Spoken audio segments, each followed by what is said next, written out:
Jared, Dan announced the move of Anthony Lynn today. I'm just curious, as the leader of the offense, what do you think the offense needs next year to make that step forward?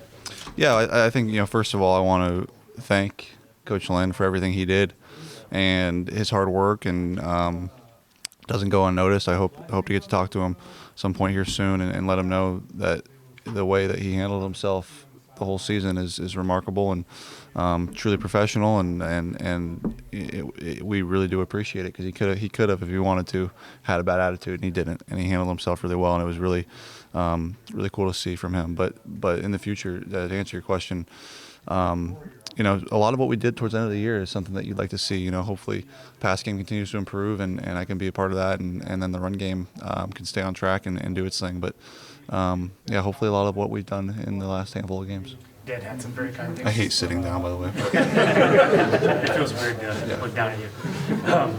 Dan is also very high on Ben Johnson. Right. He did, so was TJ Hawkinson. I'm just curious, his role in your game and the game plans, how we did this year, what your experience was like working with Ben.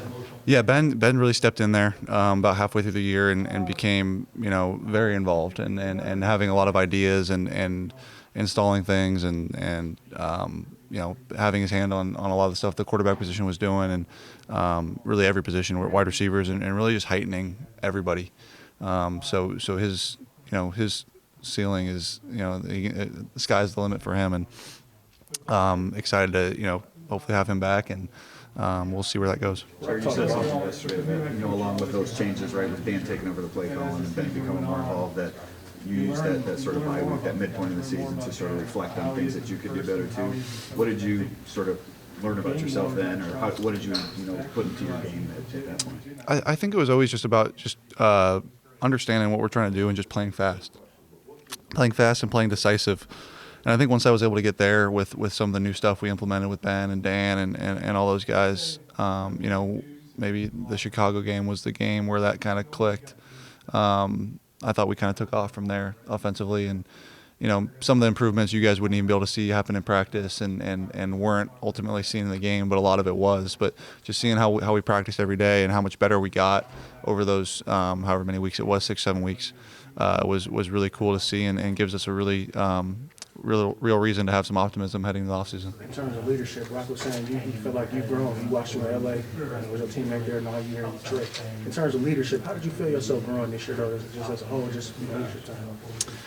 Yeah, I was able to have a lot more control, I guess, or a lot more say or ownership, maybe the word, and that feeling of it being mine. And Dan and the rest of the staff have been great with that and making me feel that way. And it's been really good. I feel like I've grown how I should grow, and I'm finishing year 6 now, and hopefully continue to grow in that area.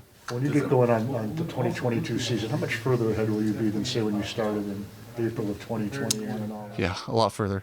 Yeah, a lot further. I think a lot of the guys that I am comfortable with, I know who we got coming back. I'm obviously comfortable with the receivers, the O-line. Getting Frank back will be huge.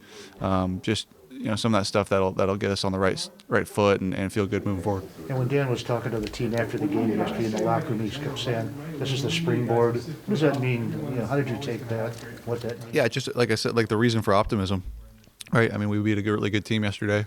Granted, I know they took their guys out at halftime, or some of them, but still they've got 13 wins with anyone playing, and we beat them.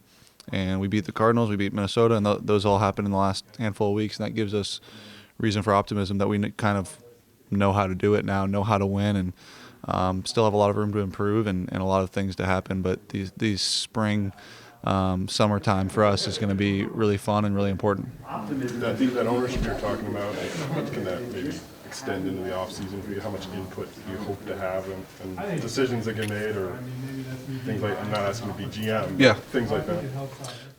Yeah, I don't think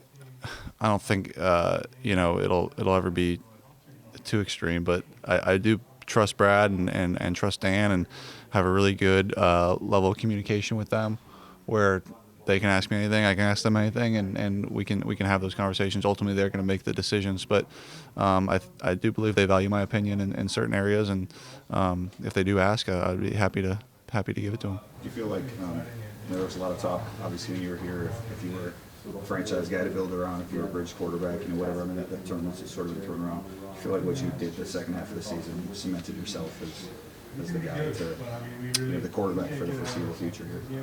It's not my decision. I'm happy to be here as long as I am and continue to play well and be the best I can be. And if it is here for the next 10 years, fantastic. But I'm going to keep playing as best I can and be the best player I can this offseason and then into next year. The flip side would be that, I don't think anyone thinks the Lions are drafting a quarterback at 2, but, they do have 3 high picks, and, both Tim and David are free agents. So, I don't know, how would you feel about, them spending a draft pick on a quarterback? How do you sort of manage that situation? That'd be fine. Yeah, I mean, it's their decision, man. It's up to them and whatever they want to do.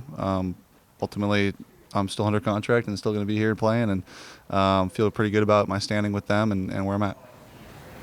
Jared, off the Couple field, more, guys. What do you like the most about being in Detroit?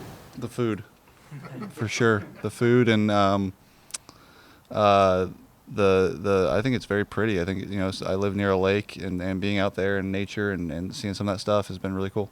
What's your favorite food places? Oh man, I got a handful. I go to Hyde Park quite a bit. I love it there. Anything in Birmingham is where I've kind of spent most of my time. I haven't really been down to downtown Detroit much to eat. Where else do I like to eat? Birmingham Roast is a good little breakfast spot.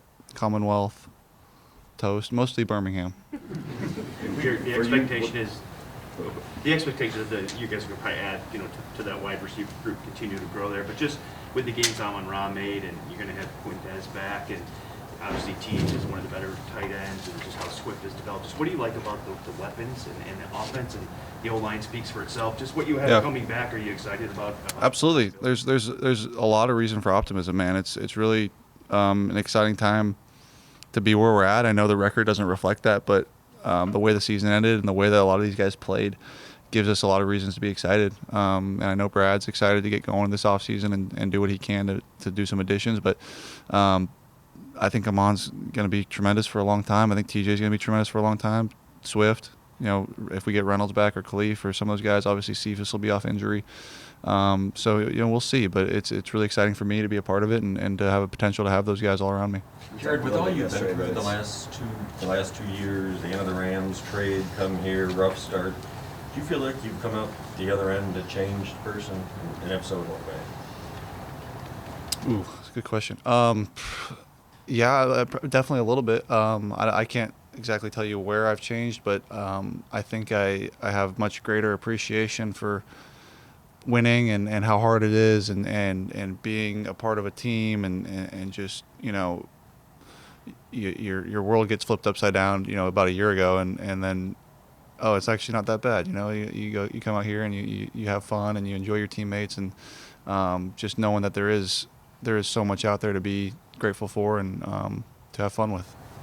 Sort of Last one, guys. Sort of the same thing, but we talked yesterday, right? That it was tough at times. I mean, you caught a lot of flack that maybe some of it was undeserving, and the wins weren't there early in the season. So, what are you individually most proud of that you've done, accomplished, maybe during the season, but really the past 12 months?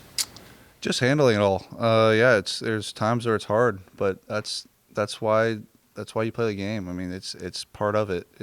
It gives you the highest of highs and the lowest of lows, and especially at my position, you deal with that sometimes, but that is why you love it. You get both sides of it, and navigating that through the season was absolutely challenging. But I learned a lot about myself and handling it and dealing with it, and I think, like I said yesterday, so proud of my teammates and coaches and how they handled it too, because it's I've been playing for 6 or 7 years now. I can handle it.